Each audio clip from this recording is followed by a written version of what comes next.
நம்ம சேனலில் பயோகிராஃபிலாம் பார்க்குறோம். அந்த வகையில் இன்றைக்கி யாரோட பயோகிராஃபின்ட்டு எல்லாம் தம்பு வச்சு கெஸ் பண்ணியிருப்பீங்க. ஆமாங்க, ஆக்ட்ரஸ் ரோஹிணி அவர்களை பற்றி தான் எல்லோரும் இந்த வீடியோவில் பார்க்க போகிறோம்.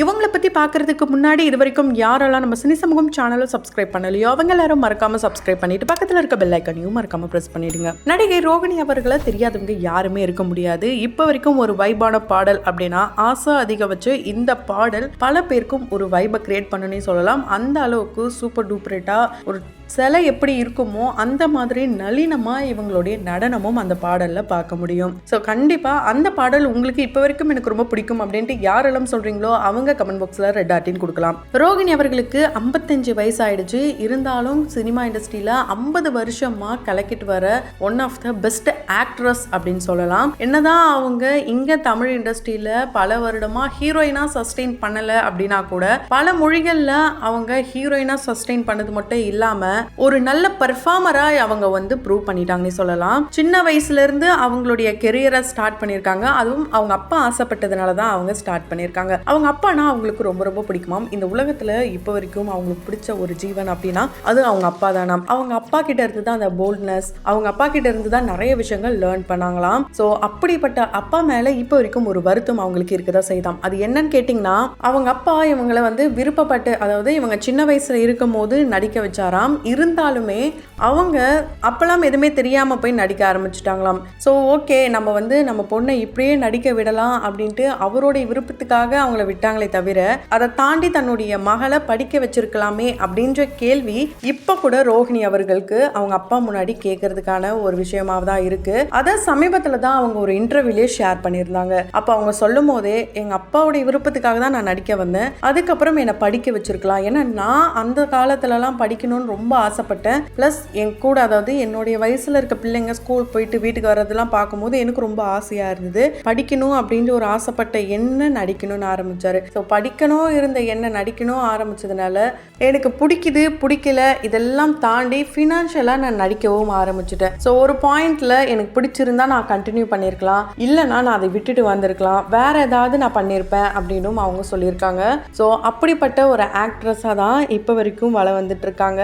ஸோ பிடிக்காமலேயே இந்த அளவுக்கு சூப்பராக நடிச்சிருக்காங்கன்னா, பிடிச்சு அதுக்கப்புறம் நடிக்க ஆரம்பிச்சதுக்கப்புறம் இவங்களா கேட்டு ஒரு சில படங்களுடைய வாய்ப்புகள்லாம் வாங்கினாங்களாம், ஒரு சில ரோல்ஸ்லாம் வந்து வாங்கினாங்களாம். இப்போ வரைக்கும் இவங்க அன்புக்கு ஏங்கிட்டு தான் இருக்காங்களாம். அந்த அளவுக்கு அவங்களுடைய அம்மாவுடைய அன்பு இவங்களுக்கு கிடைக்கவே இல்லையா. இவங்களுடைய மகனுடைய அன்பு இவங்களுக்கு எக்கச்சக்கமாக கிடைச்சிருக்கு. அன்பையும் தாண்டி ஒரு நல்ல நண்பராக வந்து அவங்களுடைய மகன் ரிஷி அவர்கள் இருக்காரு. ரிஷி அவர்களை பார்க்குற இப்போ நிறைய பேர் பார்த்தீங்கன்னா பார்க்கறதுக்கு குட்டி ரகுவரன் சார் மாதிரியே இருக்காரு. ரகுவரனுடைய வாரிசுனா சும்மாவா இப்படிலாம் சொன்னாலும் இவங்களும் அவங்களுடைய வீட்டில் ஒரு ரகுவரன் சாரை பார்க்குற ஃபீல் தான் இருக்குமாம். அவருடைய ஆக்டிவிட்டிஸாக இருக்கட்டும், அவர் பேசுகிற விதங்களாக இருக்கட்டும், எல்லாமே இருக்குமாம். அதே மாதிரி ரிஷி அவர்கள் பார்த்தீங்கன்னா சமீப காலமாக தான் இப்போ அவங்களுடைய அப்பாவுடைய படங்களை பார்க்குறாராம். அப்படி பார்க்கும்போது என்னம்மா அப்பா இப்படி நடிக்கிறாரு, என்னம்மா அப்பா இப்படிதான் உண்மையில் நடப்பாரா, இப்படிதான் பேசுவாரா, இப்படிலாம் வந்து கேட்டு கேட்டு தெரிஞ்சுக்கிட்டாராம். அப்போ இவங்க சொல்லுவாங்களாம், இல்லப்பா அப்பா வந்து ஆக்ட் பண்ணிட்டு இருக்காரு, அது அந்த கேரக்டர், மற்றபடி அப்பா இப்படிதான் அப்பா அப்படிதான்ட்டு அவரை பற்றி நல்ல பெருமையாகவே பேசுகிறாங்க.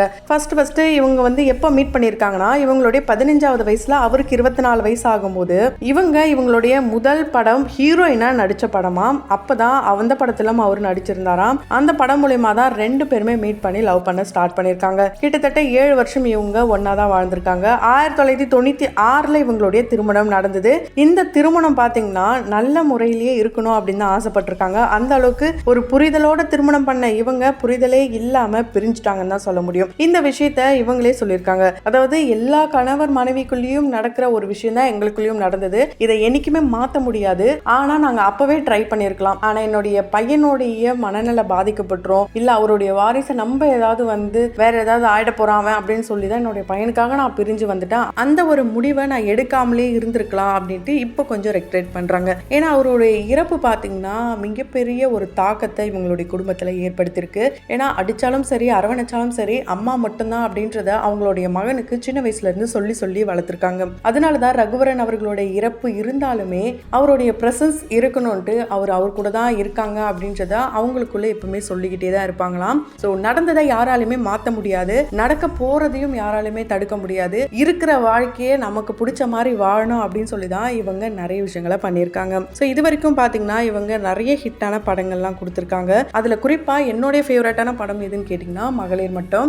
இந்த படத்தில் பார்த்தீங்கன்னா அவங்க டிஃப்ரெண்ட்டான ஒரு ரோல் பண்ணியிருப்பாங்க. அவங்களுடைய ஸ்லாங்காக இருக்கட்டும் ரொம்பவே போல்டாக இருப்பாங்க. ஸோ எல்லாருக்குமே அந்த படம் ரொம்ப பிடிக்கும் நம்புகிறேன். அண்டு இவங்க இங்கே அதாவது மலையாளம் தெலுங்குலாம் நடித்ததுக்கு அப்புறம் தான் இவங்களுக்கு இங்கே வாய்ப்பு கிடைச்சது. மலையாளத்தில் இவங்க ஒரு சக்ஸஸ்ஃபுல் ஹீரோயின் அப்படின்னே சொல்லலாம். கிட்டத்தட்ட ஒரே வருஷத்தில் 16 படங்களில் இவங்க ஹீரோயினை மட்டும் நடிச்சிருக்காங்க. அதுக்கான அவார்ட்ஸும் வாங்கியிருக்காங்க.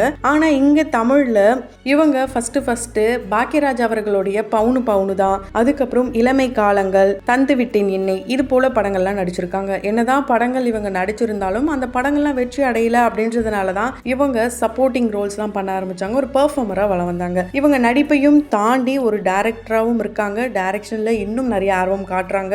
அதெல்லாம் ஒரு பக்கம் இருக்கு. இவங்க இன்னொரு பக்கம் வாய்ஸ் ஆர்டிஸ்டாகவும் வளர்றாங்க. ஆரம்ப காலகட்டத்தில் பிடிச்சி பண்ண ஒரு விஷயம் மணி சாரால தான் ரொம்ப விருப்பப்பட்டு பண்ண ஆரம்பிச்சிருக்காங்க. ஏன்னா நம்மள ஒரு வாய்ஸ் ஆர்டிஸ்டாவே மாத்திருவாங்க அப்படின்ற ஒரு பயம் இவங்களுக்குள்ள இருந்துதான் மணி சார் அவருடைய படங்களுக்கு இவங்க வாய்ஸ் கொடுக்க சரி ஓகே நம்ம பண்ணலாம் அப்படின்னு சொல்லி தான் இவங்க பண்ணியிருக்காங்க. இது வரைக்கும் இவங்க கொடுத்த எல்லா படங்களுடைய ஹீரோயின் வாய்ஸும் ரொம்பவே ஹிட் தான். அதுல குறிப்பிட்ட படங்களை எடுத்துக்கிட்டோன்னா ஜே படத்துல நடிகை பூஜா அவர்களுக்கு, ராவணன் படத்துல ஐஸ்வர்யா ராய் அவர்களுக்கு, வினிதா, அமலா, இந்தியன் படத்துல மனிஷா, இது போல ஆக்ட்ரஸ்க்கு சொல்லிக்கிட்டே போலாம். எல்லா படங்களுமே வெற்றி படங்களா தான் இவங்களுக்கு அமைஞ்சிருக்கு. இவங்களுக்கு பாத்தீங்கன்னா ரொம்பவே ஸ்ட்ரெஸ்ஃபுல்லான வாழ்க்கையும் இருந்திருக்கு. இவங்களுடைய மகன் இப்ப பாத்தீங்கன்னா PhD பண்றாராம் chemistry and பிசிக்ஸ்ல.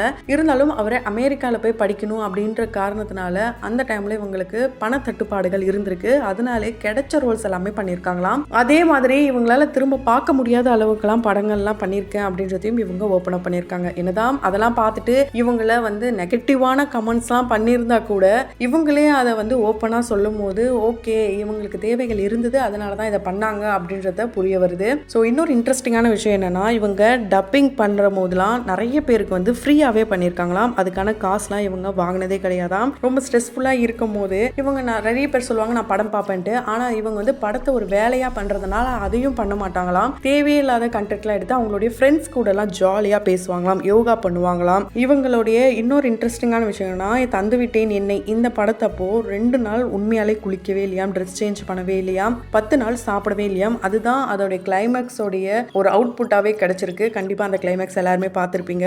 So Arjun Das and Raghuvaran இவங்க 2 பேருடைய வாய்ஸ் சிமிலராக இருக்கு அப்படின்ற கேள்வி எல்லாருக்குமே இருக்கும். அதே மாதிரி இந்த கேள்வி அவங்க கிட்டையும் கேட்டப்போ ஆமா இந்த சவுண்ட் இன்ஜினியர்ஸ்லாம் இருக்காங்க, ஒருவேளை அந்த டோன் ஒரே மாதிரிலாம் இருக்கலாம் அப்படின்ட்டு அவங்களும் அக்செப்ட் பண்ணியிருக்காங்க.